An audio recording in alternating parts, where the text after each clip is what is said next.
Olá, eu sou Efraim e você está em 5 minutos de história.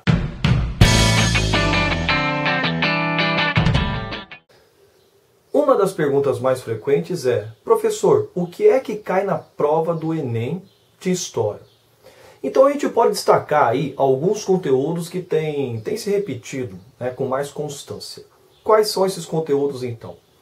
Primeiro, em História do Brasil a gente pode destacar toda a questão do mercantilismo, que também tem uma relação com História Geral, como foi esse processo, como se organizou, quais foram as suas necessidades, a questão do plantation, do trabalho escravo, da monocultura, para quem gerava riqueza, quem se beneficiava com isso. Então, a cultura que se estabeleceu aqui também, as relações entre índios, portugueses e os próprios negros que foram escravizados, é muito importante. Tudo isso passando, claro, pela experiência de governo, tanto o modelo colonial quanto o primeiro e o segundo reinado, sem se esquecer desse processo de independência e as forças políticas que se envolveram nele.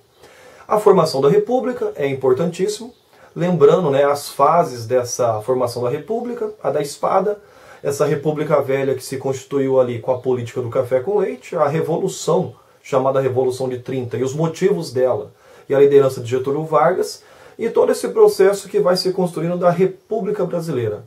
Claro, também não podemos esquecer que a ditadura é muito presente nesse momento, é sempre bom focar bastante nela. A história contemporânea, ela também é muito forte. É sempre bom, quando se trata de história contemporânea, lembrar do quê? Nazismo, fascismo, o socialismo, como é que esses movimentos se organizaram, quem eram as forças presentes, dar um destaque a isso, focar em como é que tudo isso ocorreu, quais foram os processos, motivos econômicos, motivos culturais, motivos sociais. É importantíssimo, tem sido importantíssimo, a própria história da América, quem são incas, maias, astecas, como eles se organizaram, como eles foram destruídos, e a partir daí também é importante entender a relação estabelecida entre Europa e América. Qual a importância da América para a Europa e como é que ela se organizou aqui no processo de exploração do exclusivo metropolitano e como isso contribuiu para a formação das suas monarquias nacionais, do absolutismo. Claro, aqui volta mais uma vez. Renascimento e Iluminismo.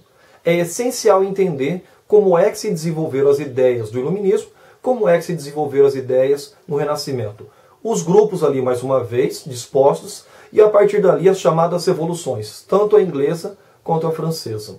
Lá na frente, o século XIX, um século de grandes transformações, a chamada Primavera dos Povos, e o momento que vai se espalhar essa Revolução Industrial. Quanto ela foi importante e como se caminhou para as guerras, tanto a primeira quanto a segunda. Então é isso, galera. Foco nos estudos. Sou o professor Efraim e você esteve no História em 5 minutos.